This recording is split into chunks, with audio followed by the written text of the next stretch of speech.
let you know a little bit about cathartic breathwork. It was created in the 1950s by a gentleman called Leonard Orr. And he's an American, and he went to India, and he had a guru that he went to, a master. And he asked this master, he said, what about breath work? And of course, India knows all about prana energy and yoga and how prana energy travels on the breath, and prana energy being the more subtle aspect of the energy field that surrounds us. So there's many words for it. In Chinese medicine, you call it qi energy. And there's many different breathing modalities that will work with that fine, subtle energy around the body, like Qigong, Tai Chi. And right now, due to Leonard Orr, there's many different cathartic breathwork modalities in the world. And I studied some with Leonard Orr. I studied some with Stanislav Grof, who is a Czechoslovakian psychiatrist who created holotrophic breathwork. What's his name again? Stanislav Grof. Over the years, I've developed my own form of breath work. And essentially, the way you inhale and the way you exhale is the way you live your life. So in a breathing session, if somebody lies down and after a while you can tell how a person breathes, like some people might just breathe up into, their midsection. So, and other people might, push the exhale out like when they're breathing. So when they're breathing with consciousness, with awareness, you can tell many, many different breathing patterns, and they all mean something. And usually these patterns already get created at our birth, because our birth scenario is the first time that we take a conscious breath. And unfortunately, in our society, when we come out of the birth canal, the first thing that happens is usually the doctor will slap you. And now we have birthing clinics where that doesn't happen anymore. So I can always tell the patients and clients in my breathing groups that have had a very harmonious birth versus the ones that were cesarean, forceps, cord around the neck, you name it. So your birth scenario is very formative in how you breathe later on in life. And so as a result, Leonard Orr called the first cathartic breathwork modality rebirthing. So that's when you hear rebirthing, you realize like, oh, okay, that's where it comes from. I was told that when I was born, there was an issue where my heart was slowing down, so they had to cut me. They had to cut my mom. Yes, have a cesarean. Yeah. Well, it wasn't a cesarean, it was something else. Something else, yeah, forceps, whatever it is, right. So depending on what your birth scenario was, they found out, psychologically speaking, this is how you do transitions in your life.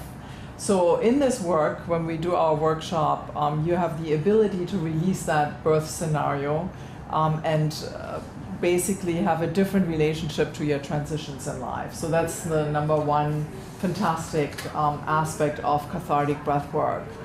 And many modalities have sprung out from, or have come out from the time that Leonard Orr created his first rebirthing modality. And they all are wonderful. All cathartic breathwork is wonderful. So essentially what happens is you lie on a mat, and we're going to be sitting down and doing this, and then we take a full inhale and just relax the exhale. So, and we do this usually for about 50 to 60 minutes. And people sometimes say to me, it's like, oh my God, how can you lie on a mat and breathe like this consciously for 50 or 60 minutes? And then I just say, well, how can you run for 50 or 60 minutes or dance for 50 or 60 minutes? It's basically the same breath, except the good thing is you're lying on a mat and you're not bleeding away your energy through physical movement. Normally what happens when you do yoga or Tai Chi, you bleed about 50% of your energy away by holding poses or holding your body upright, So when you can lie down, which most connected breathing modalities do, you are able to fill yourself and create an energy disequilibrium. So this energy disequilibrium means that you have more energy available in your body than you normally do. So we will, you're looking at me kind of amazed, but we'll have a little experience now, and I'll just let you know what are some of the things that you might experience. So when we become conscious with our breath, and we inhale consciously versus like unconscious breathing that we do throughout the day, this life force energy or chi or prana or etheric energy, however you want to call it, is in your body in a greater extent because you're adding consciousness to the equation. And what happens is that you might feel, after like 2 minutes or a minute and a half, you might feel tingling starting in your body, which is like as if you listening to a nice Beethoven sonata, you get these showers of grace sometimes.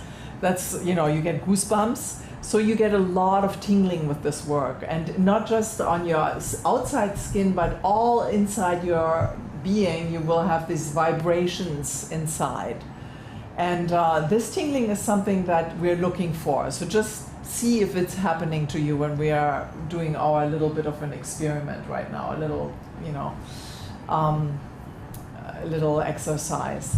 And the other thing that you might feel is that the colors in the room get more enhanced, and that you start to drop into your body more, like Beth says. So much of our technological life in our modern civilization is so much focused around mind and head. So when you're breathing, you can feel every cell and fiber in your being starting to dance and to vibrate. So you're really starting to embody yourself. You start to incarnate your mind into your body, and you become really connected in a sensuous way with your body. So you're feeling a lot more sensations in your body than normal. So just realize that. It's a fantastic ride. And if you cannot have judgment on that, it will be much more helpful for you, because normally people that are used to feeling nothing or being kind of numb, suddenly when they're breathing with consciousness, all these things are happening, like involuntary body movements, twitches, tingling, vibrations, all that kind of stuff. So we'll just do maybe a minute and a half. And what I'm going to do is I'm showing you a foundational breath. So when you're breathing in a breathing session, just to let you know this, right now you're copying me, but when you have your own breathing session, you're going through about 50 different patterns of breath in a breathing session. So you can't do it wrong. And there are many breathing patterns that are related to unconscious material surfacing, because as you're breathing, the world between your subconscious and consciousness gets a little bit more transparent. So you are allowing yourself to really expand your being and not have such a dividing line between what is unconscious and what is conscious. So probably you won't have lots of epiphanies in a minute and a half, but when you have a breathing session, a lot of times you have visions coming up, memories from childhood coming up, all kinds of incomplete experiences that want to come from your implicit memory, which is your unconscious, to your explicit memory, your consciousness. So breath work is a huge gap between that implicit and explicit place. And just in bridging that gap with the breath, with the conscious breath, you can allow yourself to heal a lot of these kind of unconscious pattern that might be running your life. So the way we are going through our life many times is like about 80% of what we do in life is determined by our unconscious. So it would serve all of us to become a little bit more aware where these mechanisms are coming from that are running our life. And breathwork is fantastic with that. And just a little pun, there was in the New Yorker about like 2 years ago, there was an article, and the founder of Ethan Allen Furniture, a woman, they were asking her, like, what do you do to stay so alive? Like, what do you do in your work? And how are you so vibrant? And she said, well, I do something called cathartic breath work, and it's about 10 years of therapy in one session. And she was exaggerating, but really, I agree. It's true, because you can have like talk therapy up to a certain degree, and you can have understanding in your mind about why you are the way you are from your biographical history and makeup. But with using cathartic breathwork, you get beyond that, and you get to places that you've never really been to in your life with yourself. So it's a deeper way to enter into a much more profound relationship with yourself and discover who you are on a more essential level. So who I am, I can say, well, I'm a PhD, I've written a book, And all of that is true. I'm a mother, you know, I live in Worcester, but all those things are still surface identifications. Once you start to do the breath work, and that's the spiritual aspect, you really drop below that surface identification with life, and you become more connected to oneness and to what is around you in terms of the whole physical, spiritual, and psychological universe around you, and you don't separate yourself so much anymore. And that's an actual visceral experience. Like, just one small example, like 2 weeks ago, we did a cold water breathing session. So in this work, due to rebirthing, there's 2 sessions that you do in the water, one in warm and one in cold. And if it's summer, I've taught workshops where people are immersed in the cold water in the streams here in Vermont, and just their head is looking out, and you're breathing with this kind of conscious breath work. And as I was submerged in the river behind our house, healing my plantar fasciitis, after that session, it was absolutely gone. No more. I'm like healed. I'm gone. It's finished. So cold water is really good to work on any kind of physical disease processes that are already apparent in your body. But Beth was sitting there, and I was lying in this pool of water. The river was going over me, and I was breathing consciously, and I was looking up through the water at this grove of trees, and suddenly I had this very visceral experience that the water was aware of me. The water had intelligence. So that was amazing, you know, and it wasn't something fabricated. It was an instant knowing that the water that I was breathing in was aware of my presence. So if you can realize that everything that you are immersed in your life is actually having some kind of awareness. And since I'm a medical anthropologist, a lot of indigenous people actually believe that what we do to the land knows. So whatever you're doing in your gardening, whatever you're doing out there, you know, on the land is aware of it. So how could it be otherwise? Because we are nature. You know, we're not even part of nature. We are nature. So in order to reclaim that, the breath is absolutely fantastic. Because you get this visceral experience like, oh my God, I'm connected to the land, I'm part of it, my organism is completely, you know, one with water, air, and whatever is around you, you know. So let's check it out. Someone sent me a postcard. You want to go to reverse? No. Pardon me? She was saying. Someone sent me a postcard once that like had a picture of someone making pottery, and Yes. it said something like pottery knows what it wants to be, and you have to form it. Yes, Yeah. exactly. So the breath is the same way. The breath knows you intimately, and it will always go to the places in your body that need healing first. So when we're breathing now with the consciousness, you check out where you feel sensations in your body first. And it will always go to the place in your body that needs it the most. So if you can uncross your legs, it makes it a little bit easier, and you can relax, you know, sit back. And all I'm going to do is take a deep inhale and relax on the exhale. And when I go like this, so Michael and George and everybody else, you want to have your eyes open. When I go like this, I want you to breathe like I'm breathing. Even though in the breathing session you will have your own patterns of breath, I want for now to have this kind of foundational breathing that will help you to stay present, okay? So here we go. We take a deep inhale and then relax on the exhale. But wait a minute until I go like this. Okay. Through the mouth.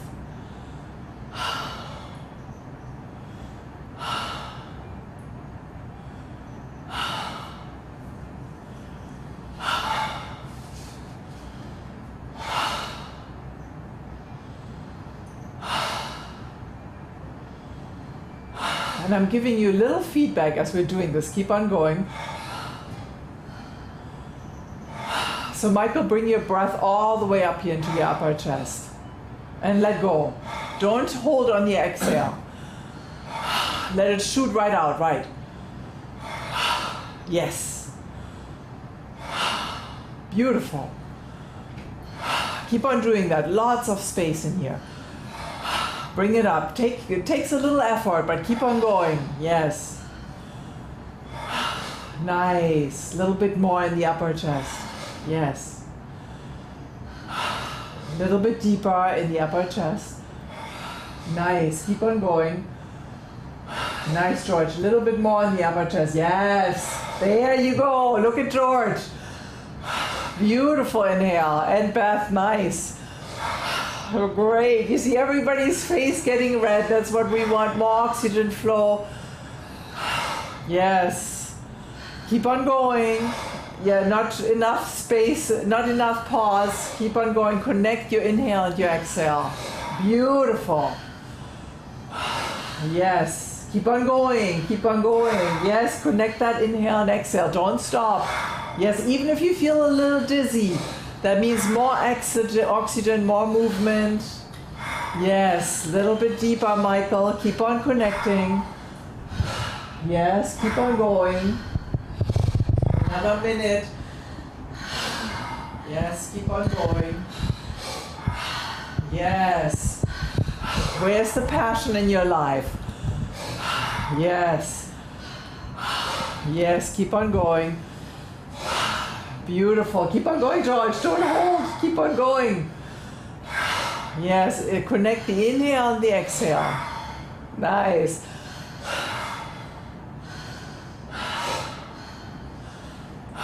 Keep on going, good. And you can inhale through your mouth and exhale through your mouth. You get more air in. Yes. Keep on going. Okay, that's it.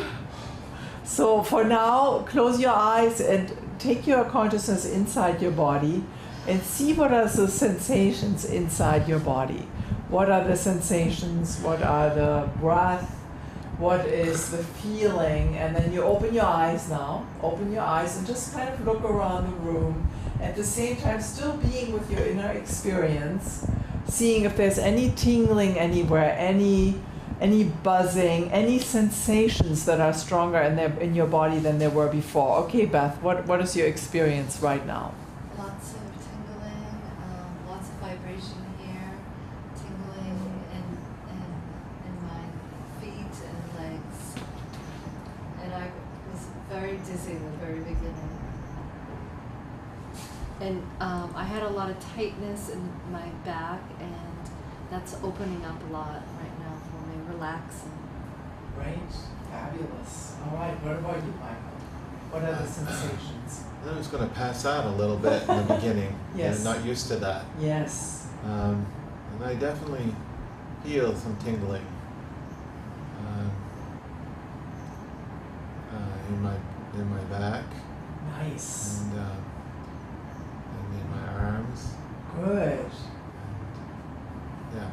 Yeah, so the tingling is the life force, the increase of life force. So you want that. Okay. Yes, you want that. And I'll talk to you a little bit about that dizziness stuff in a little bit. While I'm sitting down. Yes, that's Okay. good. That's why we're all lying down when we do it. Yeah, but no problem. Yeah. Okay, wonderful. Oh yeah, I guess I felt dizzy in the beginning too, but like where the tingling is right now is in upper arms, and that's where there's been tension. Back and Yes. shoulders. Like, Exactly. So it goes right there to move through that tightness. That's good. Yes. Working with my legs. Legs. Wonderful. I had different treatments over the years, these past 3-4 years, supplements and things. And, so I was been there for a while. I can feel it throughout the day. If I'm relaxed, there's not much stress.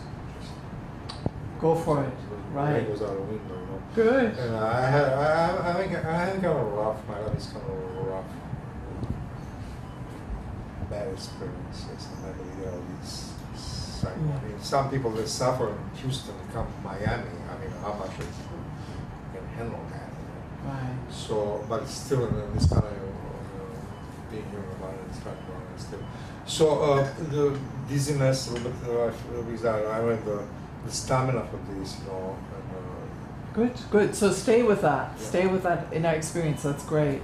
So, Michael, there is, for all of you, there is this aspect to cathartic breath work that is called the breathing threshold. So it's this invisible threshold that normally when we go through life, we are like bottom dwellers. So when we breathe, we walk along and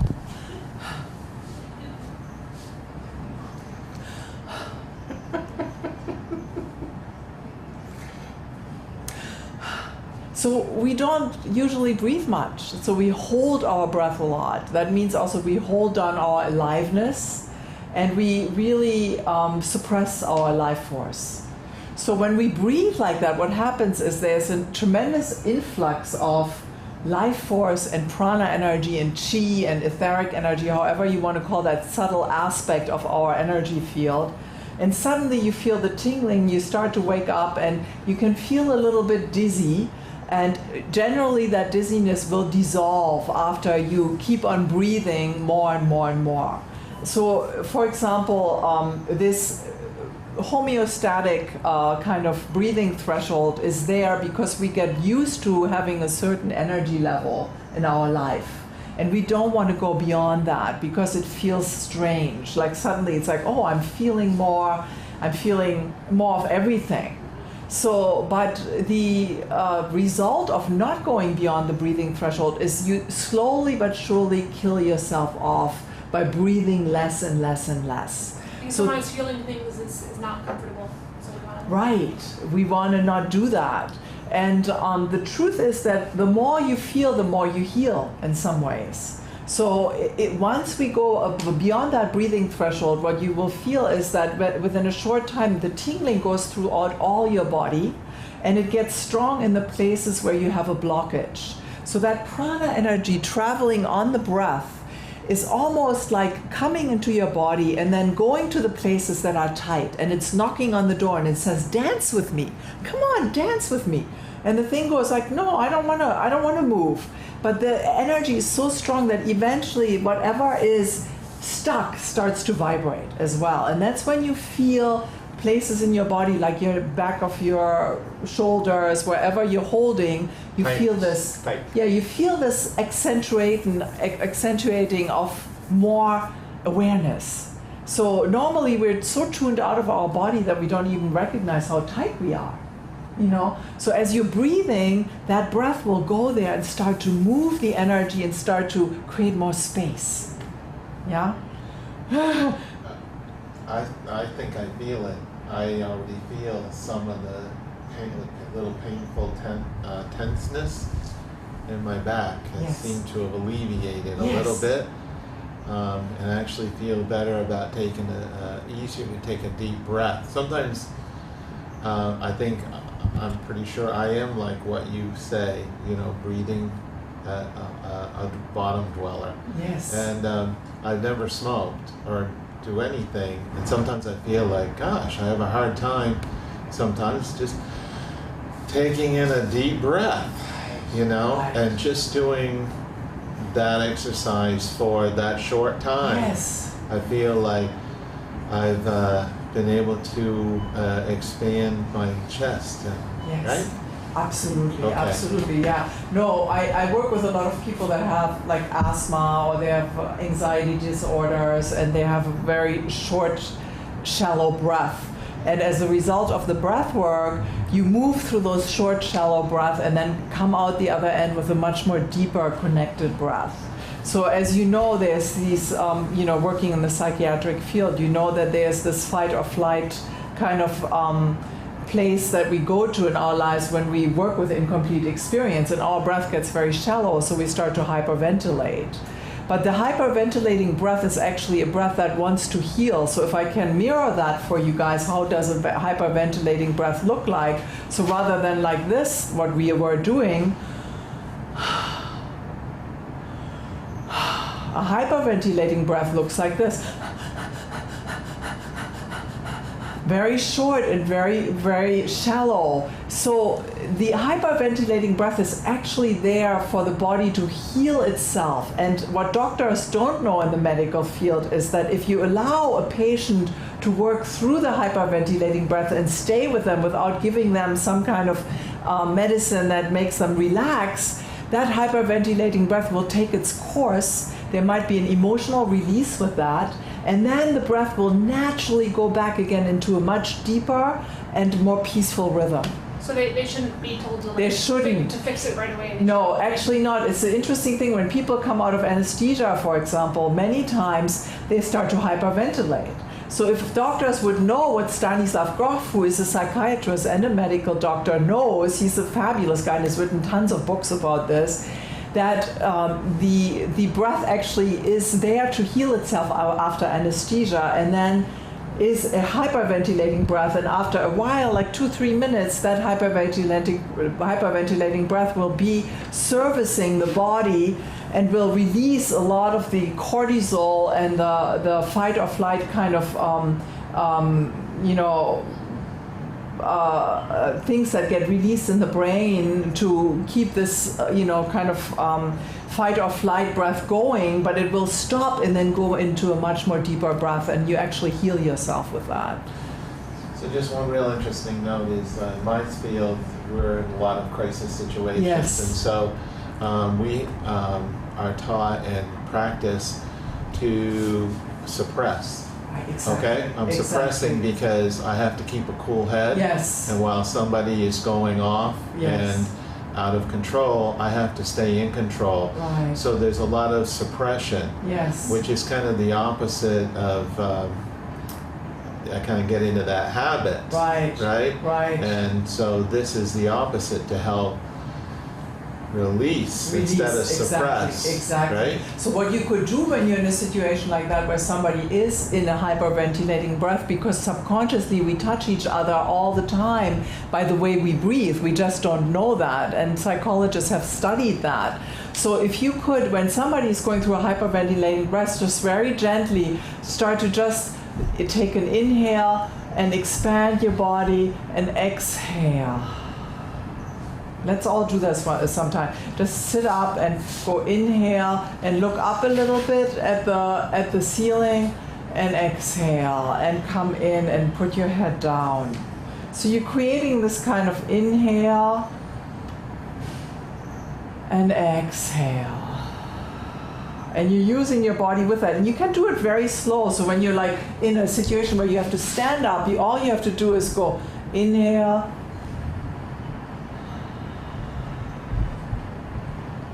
and inhale.